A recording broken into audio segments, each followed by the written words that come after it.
모든 시간과 공간을 넘어 이 시간 하나님께서 우리를 만나 주십니다. 주님, 우리가 깊이 있게 주님을 만나게 하여 주옵소서. 우리 인생 가운데 찾아오신 그 놀라우신 주님을 만나게 하여 주옵소서. 영광을 드립니다. 감사를 드립니다. 예수님의 이름으로 간절히 기도 드리옵나이다. 아멘.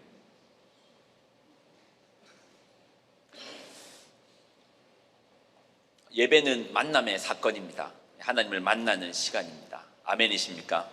네, 여러분, 이 시간 하나님을 만나는 자리이죠. 저희 공동체는 이제 예배 시간을 10시 45분으로 정하기로 결정하고 그렇게 예배를 드립니다. 약속 시간이 10시 45분입니다. 그러면 물어보겠습니다. 10시 50분에 들어오신 분은 약속을 지키나요? 아니면 약속을 어긴 건가요? 어기게 되는 것입니다. 그러면 그냥 11시로 그대로 할까요? 아니면 45분으로 할까요? 찬양을 드리는 이 모든 순간 깊은 은혜가 있습니다. 여러분, 예배를 최선을 다해서 한번 드려보십시오. 그 말은 최선을 다해서 주님을 한번 만나보십시오랑도 같은 말이겠죠. 하루라는 일주일이라는 시간, 그 속에서 살아계신 하나님을 정말 최선을 다해서 누군가를 만나본다, 준비되어서 나아간다, 아니 그분을 만났다. 어찌 그 이전과 이유가 같겠습니까? 동일한 인생이 아닐 수 있습니다. 변화가 있습니다. 10시 45분입니다. 그러면 적어도 집에서 출발이 15분은 더 빨라야 될 것이고, 먼저 오셔서 이렇게 찬양 가운데 주님을 만나시기를 바랍니다. 찬양팀께 부탁드린 것은 10시 35분까지 모든 연습을 마쳐달라고 했습니다.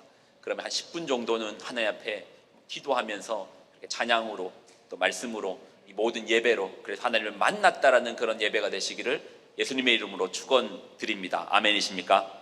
예. 오늘 만나는 예배가 됩시다. 우리 옆에 있는 좌우로 인사 나누면서 주님을 만나는 예배가 됩시다. 인사 나누겠습니다. 하나님을 만나고 주님을 만나는 그런 복된 예배가 되시길 바랍니다. 감사합니다. 마태복음을 마치고 다시 민수기를 봅니다. 저희는 이제 새벽 말씀을 쫓아서 가는데 민수기 1장부터 10장까지를 나누었고, 그리고 마태복음 총 28장을 나누고 다시 민수기로 돌아왔습니다. 앞에 내용 기억하십니까? 지나간 설교는 묻지 말아죠. 어찌 기억하시겠습니까? 제가 짧게 한번 정리를 해드리고 가려고 합니다. 자, 이왕 보는 거 창세기부터 한번 좀 보겠습니다. 창세기는 아브람, 이삭, 야곱, 그리고 야곱의 12 아들들의 이야기입니다. 가정마다 문제 없는 집 없어요. 근데 야곱의 집은 아내가 4명입니다.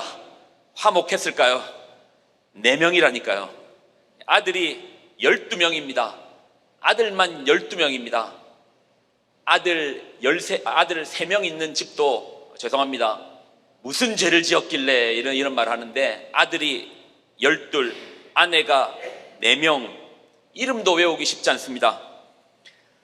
그런데 야곱의 가정에 가장 큰 문제는, 야곱에 있어서 가장 큰 문제는 야곱의 편애에 있었습니다. 야곱은 아내가 4명인데 그 4명의 아내 중에서도 라헬만 사랑했습니다. 4명을 다 사랑해 줄 자신이 없으면 결혼이나 하지 말지, 4명 중에서 라헬만 사랑합니다. 라헬의 아들만 사랑합니다. 그 중에 요셉만 사랑합니다. 안 그래도 엄마가 4명인, 이렇게 되면 집 구석이라고 붙이더라고요. 이런 집에 유독 야곱이 요셉만 사랑하니 그 집안에 문제 없겠습니까? 문제 많죠. 그래서 형들이 그 동생 요셉을 이스마엘 계열의 상인에게 노예로 팔아버립니다. 그때 요셉이 팔린 곳이 이집트입니다. 그러나 하나님의 은혜로 요셉은 총리가 되었고, 7년의 풍년과 7년의 흉년의 사건으로 말미암아 요셉의 가정이 다시금 하나가 됩니다. 그런데 이 모든 것이 그냥 우리 눈에 볼 때는 한 가정의 문제 같은데, 아니요, 하나님께서 이스라엘, 야곱의 가정을 이집트로 옮기시기 위한 하나님의 섭리였다라는 것입니다.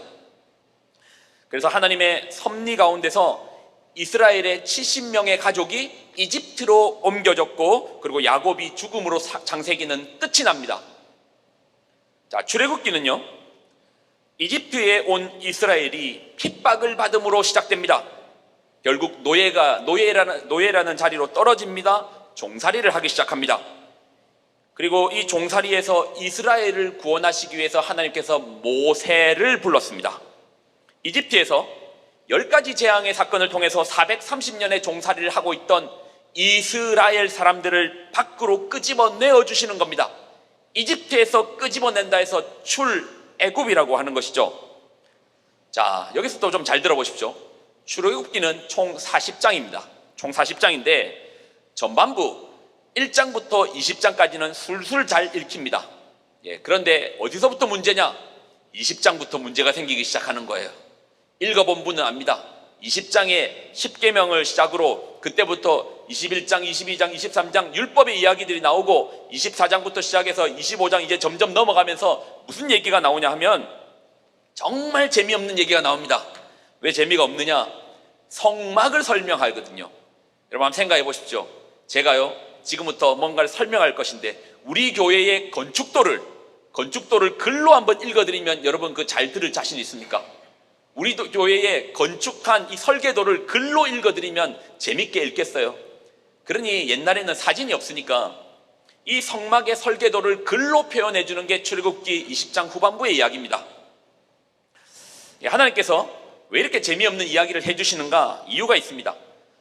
하나님께서 이스라엘 백성을 출애굽을 시켜주신 것은 단지 그들이 노예 생활하고 있는 그 지긋지긋한 노예 생활로부터 탈출시켜주기 위해서 출애굽시킨 것이 아니라는 것입니다.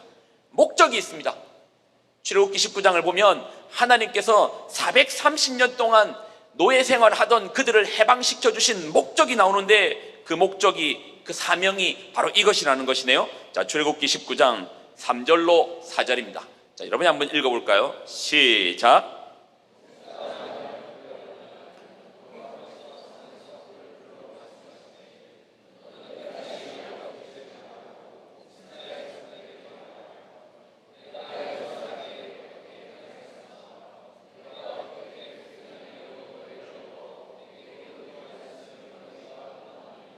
자, 하나님께서 한번 생각해 보십시오.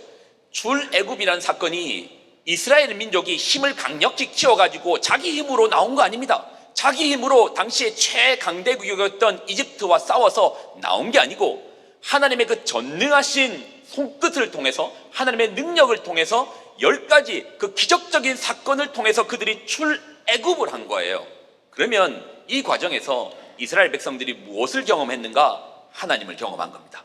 이 과정을 통해서 살아계신 하나님을 경험한 겁니다. 눈으로는 볼 수 없고 우리의 촉감으로는, 오감으로는 만질 수 없고 느낄 수 없지만 반드시 살아계시고 능력 가운데 함께 하시는 그 하나님을, 그 노예 생활 가운데서 탈출시켜 주시는 그 하나님을 이스라엘이 경험한 겁니다. 자, 경험하였고, 자, 이제 보십시오. 자, 5절로 6절이 이스라엘을 출애굽하신 그 이유와 사명이 나옵니다. 자, 5절과 6절 읽습니다. 시작.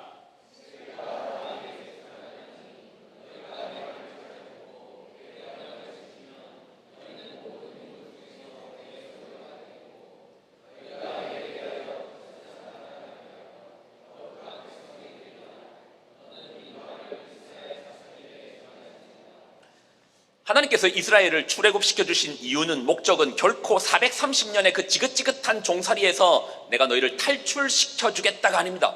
만약에 이것이 목적이었다면 출애굽기 19장에서 끝났어야 됩니다. 그런데 20장부터 이야기들이 계속 이어지는데 이유가 있습니다. 너희가 나를 경험하지 않았느냐? 그런데 세계는 다 나의 것인데 저 사람들은 날 몰라. 저기 있는 사람들은 날 모른다니까. 그래서 날 경험한 너희들이 모르는 저들에게 알려주어라. 모르는 세상을 향하여서 날 아는 너희가 날 알려주어라. 종에서 해방의 목적이 아니고요, 하나님을 모르는 세상과 하나님 사이의 브릿지 역할을 감당해라는 것입니다. 이게 바로 제사장 나라의 사명입니다. 그 종살이 가운데서 너희가 해방될 때 나를 충분히 경험했으니 이제 모르고 있는 그들에게 알려주어라. 브릿지의 사명입니다. 제사장의 나라입니다. 제사장의 나라, 특별할 거 없습니다. 하나님을 아는 사람이 모르는 사람한테 가르쳐 주는 겁니다. 이걸 우리는 이제 전도라고도 하죠. 모르는 사람에게 아는 사람이 알려주는 거예요. 이게 제사장 나라의 사명입니다. 하나님을 모르는 사람에게 하나님을 전하는 것. 그래서 하나님은 이스라엘에게 당신의 법을 알려주고요, 그리고 십계명, 당신에게 나아가는 제사법을 알려주고, 하나님을 만날 수 있는 성막을 알려주고, 제사장 민족이니까 제사장에 대해서 알려주고, 그래서 이들에게 이것을 신의 산, 호렙산, 하나님의 산, 똑같습니다. 이 산에서 이들에게 이걸 가르쳐 주는 거예요. 얼마 동안? 1년 동안. 이게 뭐라고요? 레위기입니다. 창세기, 출애굽기, 레위기. 했죠? 그 다음에 뭐죠? 창출, 레, 민수기입니다. 자, 저희가 전하는 게 뭐라고요? 민수기입니다. 자, 이제부터 시작되는 것이 이제 민수기인데요. 시내산에서 이제 1년의 여정 동안에 레위기를 썼고, 이스라엘 백성을 제사장 나라로서 하나님 가르쳐 주신 것입니다. 자, 그리고 이제는 이 땅에 머무는 것이 아니고 약속의 땅으로 가라. 너희는 이제 훈련 받았고 제사장 민족으로서의 소양을 준비하였고, 이제는 약속의 땅, 내가 약속한 그 땅으로 가라. 자, 약속의 땅으로 가는 그 여정이 민수기입니다. 민수기가 뭐라고요? 시내산에서 약속의 땅으로 가는 여정이 민수기인데, 왜 제목이 백성 민자의 셀수 해가지고 민수기인가? 이유는 간단합니다. 여러분 수학여행을 갑니다. 수학여행을 갈 때 선생님이 꼭 확인하는 게 있습니다. 뭘 확인합니까? 반장, 애들 다 탔어? 확인합니다. 놓치고 가면 안 되잖아요. 애들 다 탔어? 확인합니다. 출발 전에 수를 셉니다. 그게 민수기예요. 민수기 1장부터 10장을 보면 출발하는 과정, 저번에 저희가 나눴던 게 그겁니다. 출발하기 전에 먼저 반장을 정하고 숫자를 세고 대열을 정해주고, 당시 핸드폰이 없으니 나팔로 신호 체계를 정해주고, 이 내용이 1장부터 10장인 거예요. 그리고 10장에 드디어 하나님의 임재의 상징인 쉐키나이의 구름이 떠올랐습니다. 자, 민수기 10장 11절로 13절 한번 읽을까요? 자, 11절로 13절 읽습니다. 시작.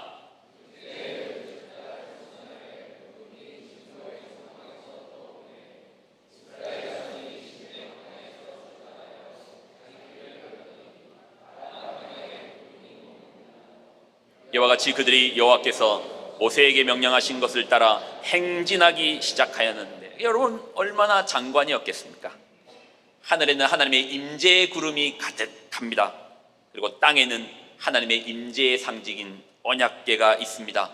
그리고 앞뒤로는 240만의 성도들이 행진합니다. 대열을 따라 행진합니다. 장관이죠. 그림 보이십니까? 얼마나 영광입니까? 자, 이제 약속의 땅으로 출발합니다. 자, 그리고 오늘 우리가 읽었던 게 11장, 10장 다음이니까 11장. 그들이 출발과 동시에 그들의 입술에 가득하였던 게 무엇인가를 보여줍니다. 이제 출발했습니다. 이 장엄한 출발을 했던 그들의 입술에 가득하였던 게 무엇인가? 출애굽기 11장 4절로 6절. 그들 중에 섞여 사는 다른 인종들이 탐욕을 품음에 이스라엘 자손도 다시 울며 이르되, 누가 우리에게 고기를 주어 먹게 하랴?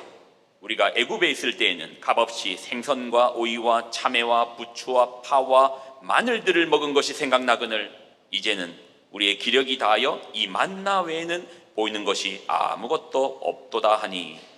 여러분 한번 생각해 보십시오. 이스라엘 백성들이 이제 장엄한 출발을 하였습니다. 영광스러운 출발을 하였습니다.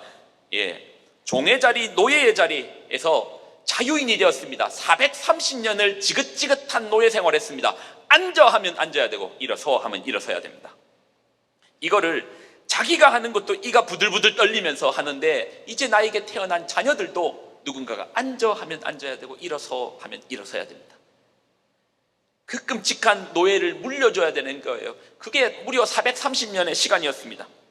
그 종의 자리에서 자유를 얻었습니다. 그리고 하나님의 특별 훈련인 시내산에서 1년간의 훈련도 받았습니다. 그리고 임재의 구름과 함께 출발하는데 그 입술에 가득한 것은 불평이요 불만인 거예요. 불평, 물이 없다, 먹을 것이 없다, 만나, 맛대가리도 없다, 못 먹겠다, 딴 거 달라, 고기 달라, 물 달라. 불평.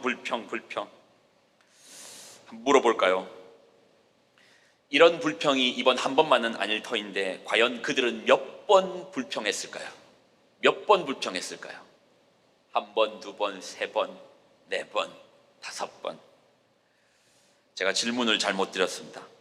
몇 번으로는 다 셀 수가 없습니다. 그럼 물어보겠습니다. 언제까지 불평했을까요? 이스라엘 백성들이 언제까지 불평했을까요?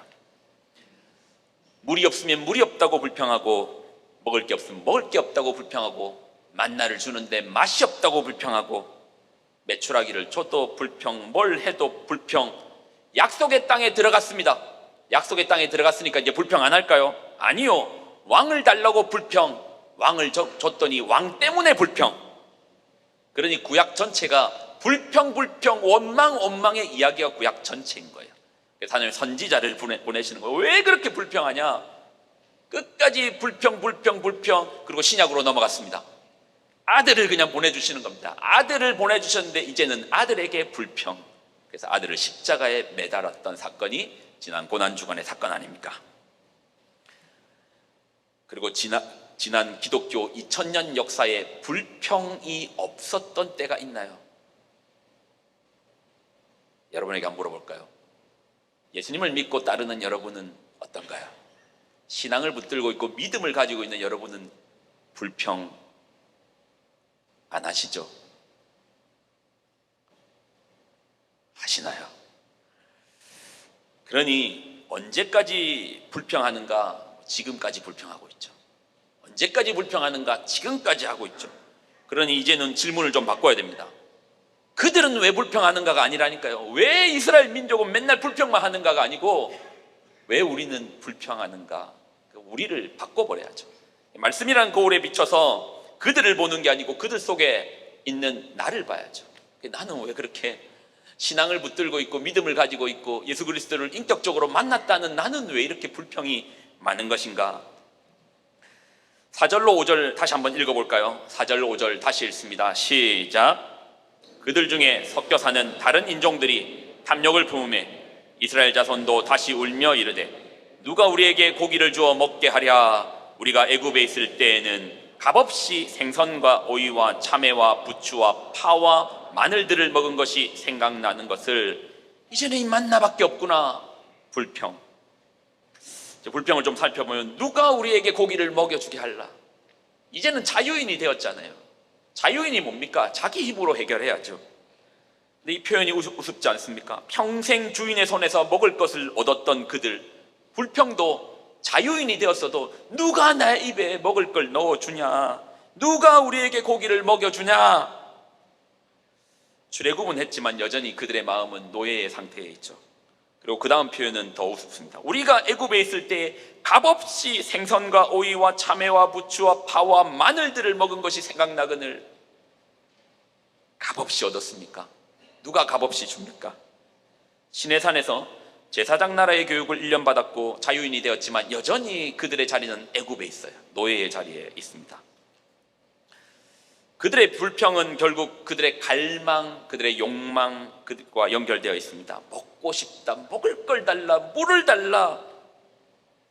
그들의 갈망, 소원, 희망, 바램, 꿈에서의 소원 뭐겠습니까? 노예였던 그들의 갈망이 뭐냐는 겁니다. 그들이 애굽에 있을 때 주인이 참외 깎아오라면 참외 깎아오고 밥해라면 밥하고 주인이 밥 먹을 동안 아무리 배가 고파도 침만 꼴딱꼴딱 삼키고 있고 노예였습니다. 그런 노예였던 그들이 불평만 하면 나오는 말이 애굽으로 돌아가자. 애굽으로 돌아가자. 그들이 불평, 그들의 갈망은 무엇겠습니까? 노예였던 그들의 갈망이 뭐였을까요? 죄송합니다.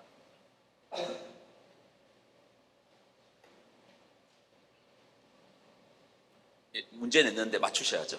노예였던 그들의 갈망이 뭐겠습니까? 애굽의 노예였던 그들의 갈망이 뭐였겠습니까? 주인처럼 되는 거예요. 주인처럼 되는 거예요. 주인처럼 되는 겁니다.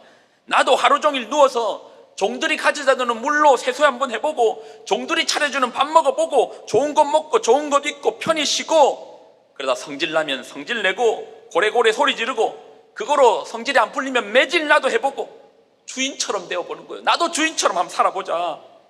그들의 갈망은 자기들을 학대하였던 그 주인처럼 되는 것입니다. 그러니 애굽으로 돌아가자는 겁니다. 틈만 나면 애굽으로 돌아가자는 것입니다. 하나님께서 그들에게 부르시면서 그들에게 주셨던 사명은 너는 나를 아니 나를 모르는 세상 가운데 나를 전하라고 제사장 나라라고 말씀하셨지만 정작 그들의 갈망은 나도 한번 잘 살아보자, 나도 한번 큰 소리 쳐보자, 소파에 누워서 하루 종일 TV 리모컨만 돌려보자, 시간 되면 차려주는 밥 먹고 저녁에는 멋진 옷 입고 멋진 차 타고 음악 연주해주는 우아한 곳에서 스테이크 한번 썰어보자, 나도 내 성질 다 부리면서 큰 소리 치면서 한번 살아보자. 성도인 우리가 왜 그렇게 불평이 많습니까? 이유는 간단합니다. 주님께서 우리를 부르시는 자리와 하나님께서 우리를 부르시는 그 자리와 나의 갈망이 달라요. 하나님께서 나를 부르시는 자리와 성도로서 부르시는 자리와 나의 갈망의 자리가 달라요. 나의 욕망의 자리가 달라요. 나도 세상에서 주인 노릇 해보자, 사람들이 내 앞에서 굽신굽신되게 만들어보자, 기분 나쁘면 있는 성질 없는 성질 다 부려보자, 큰 소리 치고 살아보자, 좋은 거 먹어보자, 비싼 거 먹어보자, 비싼 옷 입어보자, 나도 저 애굽의 주인들처럼 주인 노릇 해보자. 그러니 교회를 와도 기쁘지가 않죠. 갈망이 다른데요, 욕망이 다른데요, 하나님의 부르심 자리와 나의 소망의 자리가 다른데요. 그러니 기도를 해도 주님 알죠? 주님 나 좀 성공시켜 줘 봐요. 나는 이 모양으로 살았으니까 내 자녀들이라도 좀 공부 좀 잘하게 만들어 줘 봐요. 내 아이라도 큰 소리 치고 떵떵거리게 살게 해줘 봐요.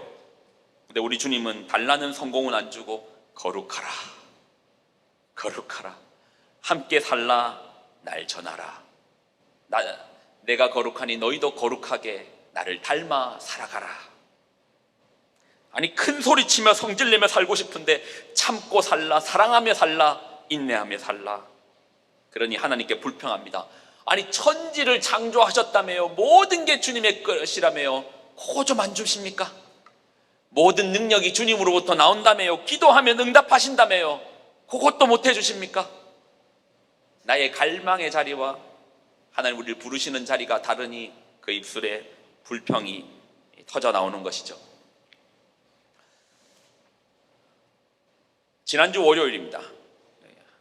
6일 전이네요. 6일 전에 월요일에 40대 초반의 한 분이 교회 홈페이지에 글을 올렸습니다. 필리핀 오신 지 2달 되었는데 해외 취업인 줄 알고 봤더니 그 중국 쪽 온라인 게임이더래요. 그래서 급하게 회사를 빠져나왔답니다. 비자 연장할 돈이 있었고 그리고 돌아갈 비행기표가 있었기 때문에 빠져나왔는데 말라떼 서클을 돌다가 도둑 맞았답니다. 홀라당 돈이 다 없어졌답니다. 그래도 누군가 말라떼 서클에는 훔쳐가는 사람 많으니까 핸드폰은 두고 왔는데 돈만 다 없어졌답니다. 갈 때 비행기표는 있는데 비자 연장 비용이 없어서 못 돌아가시는 겁니다. 여기저기 연락해봤는데 결국 방법이 없더랍니다. 그래서 한 게 교회 자유 게시판에, 우리 교회 자유 게시판입니다. 이렇게 글을 올린 거예요. 염치불구하지만 도와달라, 비자 연장비 좀 해달라. 이걸 이제 보고는 전화를 드렸습니다. 너무 자세히 읽지 마십시오. 안 읽으셔도 됩니다. 글도 잘 안 보이시는데 너무 자세히 안 보셔도 됩니다. 이분한테 전화를 드렸습니다. 연락처도 줬고 카톡 아이디도 줘서 카톡으로 전화를 드렸습니다. 상황을 듣고 화요일날 교회로 오라고 했습니다. 그리고 우리 교회가 다 있잖아요. 여행사 하시는 집사님도 있고 비자 하시는 집사님도 있고, 여행사 하시는 집사님께도 물어보고 비자 하시는 분께도 물어보고, 그러니 비자 하시는 집사님께서 감사하게도 화요일날 직원을 보내준대요. 직원을 보내줘가지고 해결을 시켜주신답니다. 교회에 있으면 이런저런 연락이 자주 옵니다. 결국은 이제 돈 좀 달라는 거죠. 형편이 어려우니 돈 좀 해결해 줄 수 있습니까? 그런데 돈으로는 드리지 않습니다. 500페소도 안 드립니다. 예전에는 500페소 정도 줬는데 요즘은 저 보십시오. 바늘로 찔러도 뭐 피 안 나게 생겼잖아요. 돈 500페소도 안 줍니다. 대신에 밥이 필요하다면 같이 가서 밥을 사드립니다. 뭐가 필요하다면 해결해 드려요. 비행기표가 필요하고 비자 연장비가 필요하면 가급적이면 다 해드리려고 합니다. 그 생각해 보세요. 그 연장 비용 없어가지고 이 필리핀 땅을 떠나지 못한다는 게 너무 서글프지 않습니까? 그래서 교회 차에다가 교회 기사에게 돈을 맡겨서 이 문제를 해결해 드립니다. 화요일 날 아침입니다. 그분이 약속 시간이 되어서 약속 시간보다 이제 일찍 오셨습니다. 교회에 잠깐 올라오라고 일찍 오셨으니까 올라와서 커피나 한잔 하고 천천히 가자고. 근데 안 올라오시더라고요. 왜 안 올라오시냐고. 아이디가 있어야지 올라오신답니다. 그러면 여권을 맡기고 오시면 됩니다. 여권 내고 오시라고 했습니다. 근데 안 올라오세요. 제가 그때가 화요일 날 이제 마을장 교육이 있어가지고 준비한다라고 저는 못 내려가고 저희 그 기사분께 가서 한국 분이 있을 거니까 모시고 오라고 했어요. 내려갔습니다. 안 올라오시는 거예요. 제가 내려갔죠. 제 얼굴을 보더니 그제서야 올라오시는 겁니다. 유튜브에서 검색해 봤답니다. 그 얼굴이 그 얼굴이라고 해서 올라와시더라고요. 그래가지고 이제 그 목양실에 앉아가지고 왜 안 올라오셨냐고 물어보니까 자기가 40년간을 살아왔는데 대가 없는 돈은 없더라.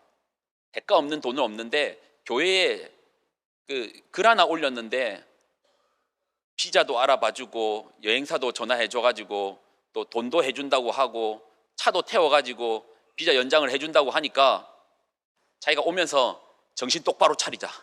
예, 요거 납치될 수 있다. 이제 내가 취업 사기 당해, 돈 쓰리 당해, 이제 납치까지 당하는구나. 정신 똑바로 차리자. 그래가지고 교회를 오면서 교회 주변을 살펴봤답니다. 건물을 살펴보는데 아무리 봐도 교회처럼 안 생기고 창문은 왜 그리 많은지 정말 납치하기에 딱 좋은 공간이다. 예, 저 방마다 납치되어 있는 거 아닌가? 그런데 제가 올라오라는데 여권을 맡기고 올라오시면 됩니다. 그러니까 드디어 여권을 딱 이 채가고 납치하는구나. 안 올라오시는 거예요. 근데 제 얼굴을 보니까 그 유튜브에서 봤던 사람이라서 올라오신 겁니다. 결국은 이제 그날 이제 그분 이제 비자 문제를 다 해결해 드렸습니다. 해결해 드리고 다 해결하고 이제 점심을 같이 먹자고 했는데 시간이 생각보다 꽤 오래 걸려가지고 이제 늦게 이제 오신 겁니다. 마침 그때 누가 계셨냐면 노인회에서 저희 이제 공간을 빌려 쓰시는데 무슨 양해각서를 쓰는 문제로 화요일 날 노인회 어르신들이 몇 분 와 계셨고 와 계시는 틈에 이제 이분이 비자를 마치고 이제 오신 겁니다. 오셔서 같이 이야기를 잠깐 나누는데 이분이 다 가시고 이제 목요일 날 이제 노인회 모임이 있어서 어르신들이 이제 오신 겁니다. 그리고 잠깐 차를 마신다고 제 방에 오셨는데 한 어르신이 그런 얘기를 하더라고요. 그분은 지난 수요일 날 갔습니다. 예, 비행기 잘 태워서 잘 도착했습니다. 근데 제 마음에 목요일 날 그래도 잘 도착했다고 전화 한 통은 해줄 줄 알았는데 목요일 날 전화 올 줄 알았는데 전화 안 오니까 조금 섭섭하더라고요. 이제 그 틈에 그 노인의 어르신들이 이제 오신 거예요. 오셔가지고 목양실에 오셔서 차 한잔 하시면서 목사님 인생은 만만한 게 아닙니다 라고 가르쳐 주시더라고요. 왜 그러십니까? 목사님 아직 젊어서 세상 물정을 잘 모르시는 것 같은데 착하게만 살아가지고는 안 됩니다. 속으신 것 같다고 그러더라고요. 저희는 뭐 비자 돈으로 드린 것도 아니고 다 해야 되는데 세상에는 별의별 사람들이 다 있습니다. 그렇게 호락호락하게 하면 아마 앞으로 당할 일이 많을 겁니다. 그날 사람이 있어서 말 못했는데 자기가 볼 때는 좀 아니한 것 같다고 그렇게 저한테 세상 사는 이야기를 잠깐 들려주시더라고요. 안 그래도 아침에 전화 안 와가지고 씁쓸한데 그 씁쓸한데 불을 붙이니까 좀 따끔하더라고요. 그런데 제가 이제 어르신들께 말씀드린 거는 교회에 그런 분들이 자주 오신다고. 자주 오시는데 정말 어려운 거는 의심하는 게 아니라고. 정말 어려운 거는 의심은 누구나 할 수 있죠. 근데 정말 어려운 건 믿어주는 게 제일 힘들더라고. 분명 저거 말 거짓말 같은데라는 생각이 들어도 얼마나 힘들면 저럴까. 믿어주는 게 훨씬 더 어렵더라고요. 선생님, 의심하는 거가 더 쉽더라고요. 교회는 어려운 길을 걷고 언제나 좁은 길을 걷는데 믿어주는 게 훨씬 더 어렵더라고. 그래서 저 믿어주려고 무지하게 애쓰고 있다고. 그리고 좀 속아주면 어떻습니까? 이 필리핀, 삭막한 필리핀 사회 가운데 좀 만만한 곳 한 곳 정도 있어도 괜찮지 않겠습니까? 힘들 때 어려울 때 무작정 찾아와서 밥 좀 사달라, 먹을 것 좀 달라, 문제 있으니 문제 좀 해결해 달라 할 수 있는 그런 만만한 공간 하나 있어도 좋지 않겠습니까? 우리는 세상에서 큰 교회를 짓는 게 목적이 아니고 성공한 교회도 아닙니다. 하나님을 모르는 분에게 이분이 하나님이셔. 그분이 그러더라고요. 대가 없는 돈은 없는데, 그래서 의심했답니다. 대가 없는 도움을 받았고, 그분이 그러더라고요. 한국에 가서는, 제가 교회 나가란 말 안 했습니다. 한국에 가면은 원래 신앙생활을 하다가 쭉 안 해왔는데 한국 가면 다시 신앙생활을, 제가 뭐 그 조금 내면서 뭐 믿어라 말라 뭐 그렇게 하겠습니까? 안 했습니다. 그분이 그렇게 고백을 하시더라고요. 언제 연락은 오실지 모르겠지만 여러분하고 좀 나누고 싶습니다. 여러분, 성도의 길은 성공의 길이 아니고 거룩함의 길입니다. 왜 하필 많고 많은 단어 중에 거룩함일까? 우리 주님이 거룩하시거든요. 날 닮으라는 거죠. 왜 우리 보고 날 닮으라고 하십니까? 주님을 모르는 그곳 가운데 닮은 주님의 삶을 사는 여러분을 통해서, 아, 이분이 하나님이시구나, 야, 우리 하나님 살아계시구나, 그런 거룩한 주님의 백성 되시기를 예수님의 이름으로 축원드리옵니다. 기도할까요? 하나님,